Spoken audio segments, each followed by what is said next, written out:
Hello, everyone. Here's another in my Mayo's Movies series. I might even start calling some the cheesy movies for movies like the one I'm going to talk about today. Don't know if I'm going to go there or not. It's kind of something I'm thinking about doing.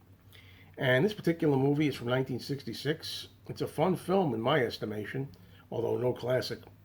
And it's called Billy the Kid versus Dracula. Now, of course, first thing you notice is the really silly title, right? Because of this title alone, people think it's really complete and utter garbage. I'm not going to say this is a great movie. I'm not even going to say it's technically a good movie. It's very cheap. It's made on a budget. It's made very quickly by the famed director, kind of infamous director in a way, William Bodine, sometimes who was known as William One Shot Bodine because he liked to get everything in the can pretty quickly. And this is one of his last movies, I think, if not his last. I'm not really sure right now. Stars John Carradine, and you can see him back there. John Carradine used to appear on TV shows now and then, and he would do interviews. And a lot of times he says, "There's only one film in my career that I regret making, and that's something called Billy the Kid versus Dracula, the worst film of my career." Now, anybody watching this is laughing right now because take it from me and take it from these people who know about John Carradine films. Carradine made films 10 times worse than this. This is at least watchable.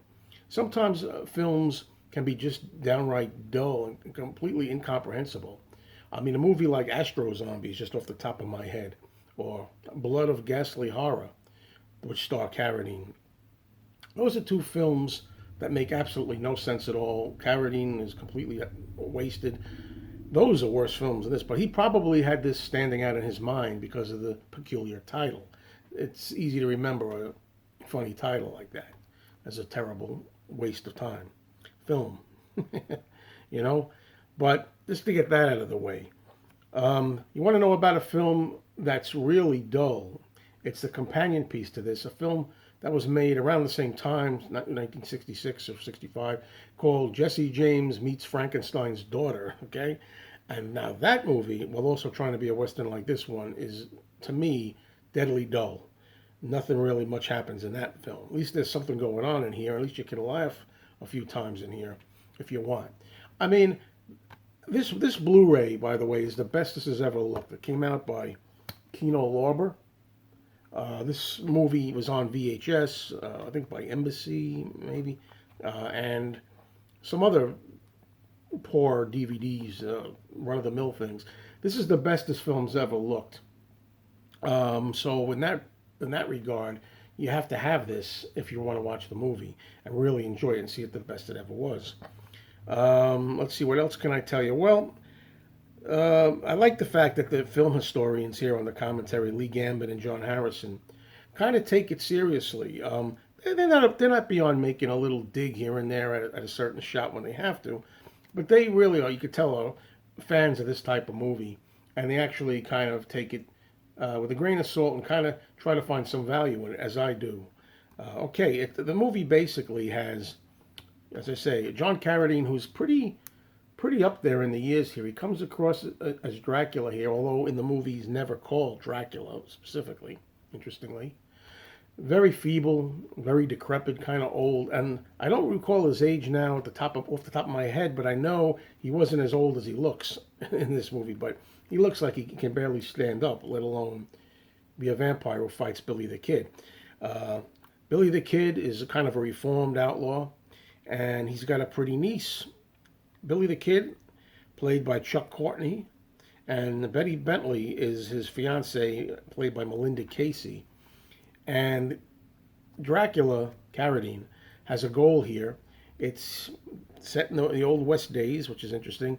And he actually goes about a few conniving ways to try to assume the identity of the fiance's uncle.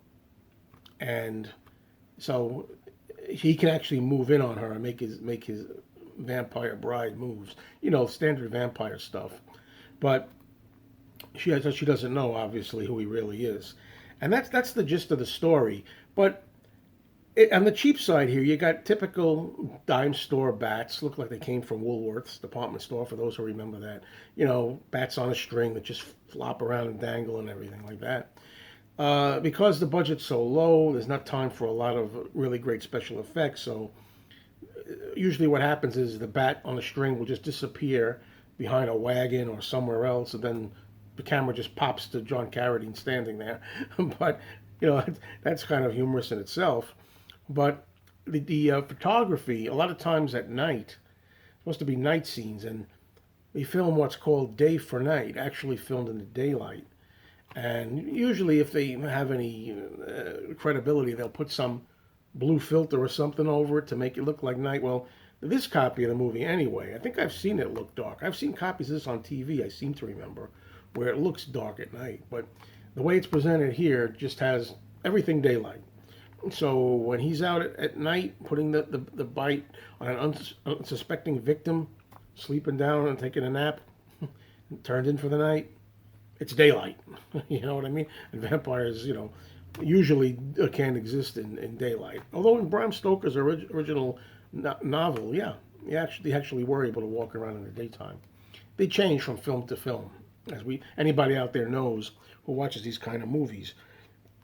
So you're dealing with kind of little mistakes here and there, but there's some funny parts, unintentionally humorous. I mean, it's true that at least John Carradine tries to give it his all in here. I mean, I always say the worst thing an actor can do is become part of the scenery. I'd rather have an actor most of the time chew the scenery rather than just become part of it, as the saying goes. And he certainly chews the scenery here, John Carradine.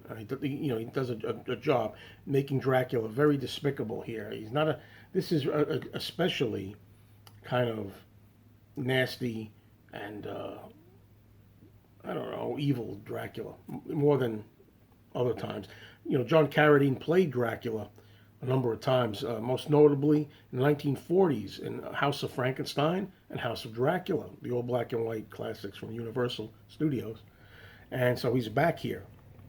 But I tell you, I find enjoyment in this movie. I think it works for those people who like a vampire story. This is a good vampire film.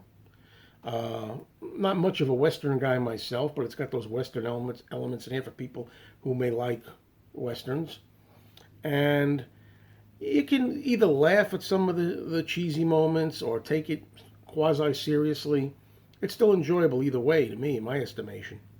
I actually think it's funny. There's a couple of moments in here where you hear John Carradine kind of growl, a couple of times, and roar one time and stuff, and that's unintentionally hilarious. I won't spoil too many of the scenes. You'll have to see them for yourself. And the ending, which I will not spoil, is an absolute hoot.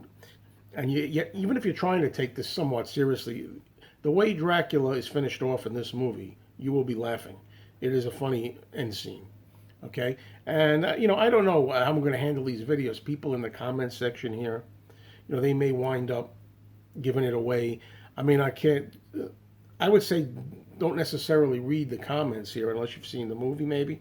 Because in the comments, we'll probably try to go spoiler all over the place. So, but I try to keep it out of this particular one. So, that's what we're dealing with here. A good time, There's worse films than this, including John Carradine's career. So, give it a shot and see what you think.